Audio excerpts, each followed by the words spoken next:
Anupama serial का यह हिस्सा एकदम अलग तरीके से शुरू होता है, जैसे माहौल में अचानक कोई अजीब सी बेचैनी घुल गई हो। गौतम की कई बातें अनुपमा के मन में बार बार गूंज रही थी, जैसे किसी पुराने घाव को फिर से कुरेद दिया गया हो। उसका चेहरा हल्का सा चिंतित और मन भारी भारी सा लग रहा था। वह खुद को संभालते हुए फंक्शन के बोर्ड को सीधा करती है और वहां से जाने ही वाली होती कि तभी दरवाजे की ओर कुछ अजनबी रूखे से चेहरे और गुस्से भरी आंखों वाले लोग भीतर आते हैं। उनके तेवर देख के ही साफ समझ आ रहा था कि वे गुंडे हैं। अनुपमा के दिल धड़क उठता है, लेकिन वह हिम्मत जुटाकर उनके सामने खड़ी हो जाती है और पूछती है कि कहाँ जा रहे हो और तुम्हें क्या चाहिए। एक गुंडा आगे बढ़कर ठंडी मगर तीखी आवाज में कहता है कि हम बदला लेने आए हैं। यह सुनकर अनुपमा के चेहरे पर हल्की सी चौंक और सतर्कता एक साथ उतर आती है। वह उन्हें रोकते हुए पुलिस बुलाने की धमकी देती है। जैसे दूसरा गुंडा बोल पड़ता है कि हम सिसोदियों को ढूंढ रहे हैं, जिसने विदेश भेजने का झांसा देकर के बच्चों को पैसे ठगे हैं। यह सुनते ही अनुपमा को राहत की एक लहर महसूस होती है और वह स्पष्ट कहती है कि यह शाह परिवार का घर नहीं है,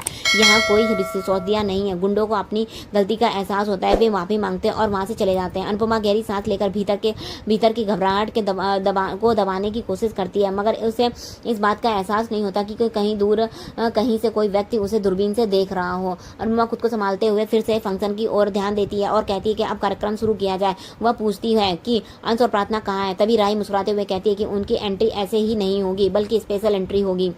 प्रेम मजाकिया अंदाज से कहता है कि पहले लाइट चालू करो, और जैसे ही लाइट जलती है सामने एक विशाल सांप सीढ़ी का खेल नजर आता है। सबकी आंखों में हैरानी झलकती है। राई बताती है कि अंश का गेम खेलना बहुत पसंद है, इसलिए शादी के फंक्शन में इस खेल को शामिल किया गया है। परी उत्साहित होकर अंश और प्रार्थना को बुलाती है। जब अंश और प्रार्थना आते तो प्रेम खेल के नियम बताता है। अंश को सांप से बचते हुए प्रार्थना तक पहुंचना होगा। सभी के चेहरों का उत्साह झलकने लगता है और खेल शुरू होता है। अब अंश धीरे धीरे आगे बढ़ता है और हर कदम पर लोगों का हौसला बढ़ाते हैं, लेकिन तभी लीला सांप बनकर सामने आती है और उसे पीछे भेज देती है। लोग उसे दोबारा कोशिश करने को कहते हैं। इस बार वह लीला को पार कर लेता है, मगर जसप्रीत सांप बनकर उसे फिर से पीछे भेज देती है। माहौल में हंसी और मजाक के बीच उत्सुकता बनी रहती है। प्रार्थना कहती है कि अब 5 लाना जरूरी है और अंश पासे में 5 लाकर आखिरकार जीत जाता है। सभी खुशी से ताली बजाते हैं, माहौल उल्लास से भर जाता है। अनुपमा मुस्कुरा कर कहती है कि आखिरकार अंश को उसकी प्रार्थना मिल ही गई।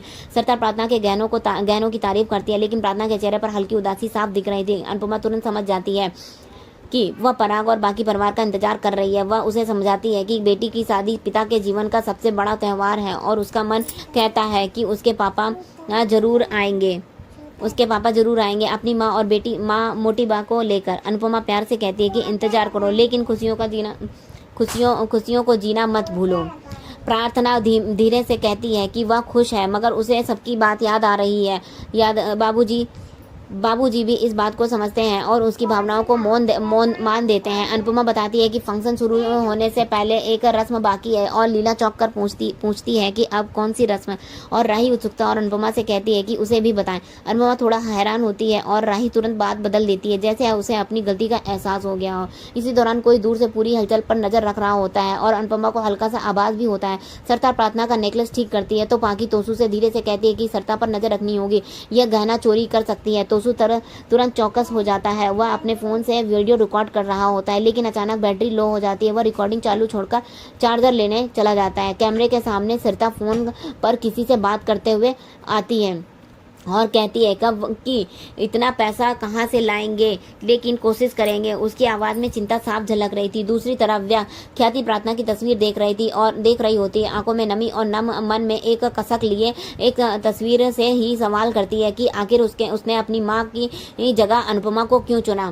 तभी पराग वहां आकर पूछता है कि क्या वह शादी में चलना चाहती है। ख्याति पहले तो हैरान होती है, फिर मना कर देती है। पराग उसे समझाने की कोशिश करता है कि अगर उसे लगता है कि अनुपमा ने उसकी बेटी छीनी है तो उसे अपनी बेटी को वापस हासिल करना चाहिए। अनुपमा को जीतने क्यों दे रही है। ख्याति दर्द भरे स्वर में कहती है कि अनुपमा ने नहीं बल्कि उसकी अपनी बेटी ने हराया और अब उसे वापस जीतने की कोई उम्मीद नहीं है। वह वहां से चली जाती है और पराग सोच में पड़ जाता है। इधर शादी की रस्मों की तैयारी जोर शोर से चल रही है। अंश प्रार्थना को आराम का ध्यान रखता है ध्यान रखता है, जिससे प्रेम और राही उसकी तारीफ करते हैं। अनुपमा गर्व से कहती कि अंश जैसा बेटा बहुत किस्मत वालों को मिलता है। इस पल में मानो उसकी सारी चिंताएं कुछ देर के लिए थम गई हों, लेकिन जो नजरें दूर से सबको देख रही थी वे शायद आने वाले समय में इस खुशी के बीच एक नई हलचल पैदा करने वाली थी। अंश की तारीफ करते हुए लीला गर्व से कहती है कि हमारा अंश करोड़ों में एक है, जो परिवार और प्यार को हमेशा साथ लेकर चलता है और हर जिम्मेदारी सच्चे मन से निभाता है। प्रार्थना समाते हुए के मुस्कुराती है और कहती है कि लड़कियां ग्रीन फ्लैग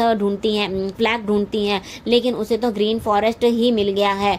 इस पर अनुपमा और राही एक साथ बोल पड़ती हैं कि अनुज भी ऐसा ही था। उनकी आवाज एक साथ आया। यह नाम दोनों को अचानक असहज कर देता है, मानो किसी पुराने किस्से की परत खुल गई हो। बाबूजी माहौल को सहज करते हुए अनुपमा से पूछते हैं कि उसकी वह खास रस्म क्या है जिसका वह जिक्र कर रही थी। अनुपमा बताती कि यह रस्म उसकी डांस रानीज करना चाहती हैं। यह सिर्फ बहू के आने का उत्सव नहीं बल्कि एक नन्हे मेहमान के स्वागत की खुशी भी है। दीपा कहती है कि प्रार्थना का बच्चा दोनों परिवारों के बीच एक पुल बनेगा और रिश्तों को मजबूत करेगा। अनुपमा मुस्कुरा कर कहती कि हम एक साथ घर की बहू और घर का भविष्य मिल रहा है, और अब जब बच्चा घर में आता है तो रिश्तों का प्रमोशन हो जाता है। वह लीला से मजाक में कहती है कि आप अब डबल परदादी बनेंगी और मैं परदादी, और इस तरह सबके रिश्तों में नया प्रमोशन होगा। अनुपमा बताती है कि अंश का दिल बहुत बड़ा है, जो इस बच्चे को आने के बेसब्री से इंतजार कर रहा है। इस बच्चे के आने पर घर 5 पीढ़ियां एक साथ रहेंगी। वह कहती हैं कि 5 पीढ़ियों का एक साथ रहना बहुत बड़ा सौभाग्य है और इसके लिए वह प्रार्थना को धन्यवाद देती है। अनीता रस्म के बारे में बताती है कि अब सबसे पहले प्रार्थना की नजर उतारी जाएगी और उसके बाद शादी की रस्में शुरू होंगी। इसके बाद अनुपमा और डांस रानीज मिलकर मराठी गीत गाते हुए डांस करती हैं और रस्म की शुरुआत होती है। अनुपमा प्यार से प्रार्थना की नजर उतारती है और प्रार्थना भावुक होकर उसे गले लगा लेती है। माहौल में खुशी और अपनापन भर जाता है। इसी बीच अंश सबके सामने खड़ा होकर कहता है कि उसे कुछ कहना है। सभी का ध्यान उसकी ओर चला जाता है। अंश कहता है कि उसे पता है कि सबको यह डर है कि कहीं वह अपने दादू जैसा ना बन जाए। वह याद दिलाता है कि वह वनराज ने कभी माही को स्वीकार नहीं किया और उसे अपनी बेटी नहीं माना। लीला बीच में बोल पड़ती है कि इसलिए माही अजीब है, लेकिन बाबूजी उसे तुरंत रोक देते हैं। माही के चेहरे पर उदासी उतर आती है। अंश गंभीर स्वर में कहता है कि दादू ने माही को प्यार नहीं दिया, लेकिन अनु माँ ने उसे माँ और पिता दोनों का प्यार दिया है। माही असहज होकर सबकी बातें मान लेती है। अंश अपनी कहानी साझा करते हुए कहता है कि उसे अपने पापा को वो कभी देखा नहीं, लेकिन दादू ने उसे इतना प्यार दिया कि उसके पापा की कमी उसे महसूस नहीं होने दी। मगर उनके जाने के बाद जिंदगी के हर मोड़ पर पापा की कमी भी उसे चुभती रही। यह कहते कहते उसकी आंखें नम हो जाती हैं। वह कहता है कि वह जानता है पापा के ना होने की कमी कितनी गहरी होती है और वह कभी इस बच्चे को यह महसूस नहीं होने देगा कि उसका सगा बाप नहीं है। वह वादा करता है कि वह अपने अच्छे पति से ज्यादा अच्छा बाप बनेगा और अपने दादू जैसा नहीं बल्कि अनुज जैसा बनेगा। उसकी यह बात सुनकर अनुपमा की आंखें गर्व से भर जाती हैं और सभी जोरदार तालियां बजाकर उसका हौसला बढ़ाते हैं। जैसे ही वह इस भावुक पल के साथ माहौल में शांति आती है, एपिसोड आगे बढ़ता है। आगे दृश्य में पाकी राही को, जसप्रीत को और भारती के खिलाफ भड़काने लगती है। वह कहती है कि मम्मी रिश्तों का रिप्लेसमेंट बहुत आसानी से ढूंढ लेती हैं और ये भारती और जसप्रीत के ऐसे बर्ताव कर रही हैं जैसे वह मम्मी की सगी बेटियां हो। पाकी की बातों में राही के मन में जलन लहर दौड़ जाती है। राही अपनी टीम से कहती है कि अंश और प्रार्थना की शादी में वे स्पेशल डांस करेंगे, दुनिया को दिखा देंगे कि वे क्या चीज़ है। जसप्रीत तुरंत पलटकर कहती है कि दुनिया का मतलब क्या, तुम्हारे हमसे मतलब है ना, तो मैदान में आओ, हम दिखा देंगे कि हम क्या चीज़ हैं। इसके बाद दोनों की टीमें एक साथ डांस करने का शुरू करती हैं और माहौल में प्रतियोगिता का रंग जाता है। इसी दौरान तोशु श्रद्धा को किसी से फोन पर बात करते हुए देखता है और कहता है, चुपचाप उसकी वीडियो रिकॉर्ड कर लेता है। बाकी इस वीडियो में इस्तेमाल करने का प्लान बनाती है और यह सोचती है कि इससे अनुपमा की टीम का पर्दाफाश कर देगी। जैसे जैसे फंक्शन अपने स्वभाव पर पहुंच रहा है, वैसे वैसे पर्दे के पीछे चल रही हैं चालें और योजनाएं इस शादी की चमक के बीच एक नया मोड़ लेने को तैयार हो रही हैं। आगे आने वाले एपिसोड में हम देखेंगे कि क्या होता है। तो बने रहिए हमारे चैनल पर, और चैनल पर नए हैं तो सब्सक्राइब कीजिएगा। वीडियो को लाइक, कमेंट, शेयर करना बिल्कुल भी मत भूलिएगा।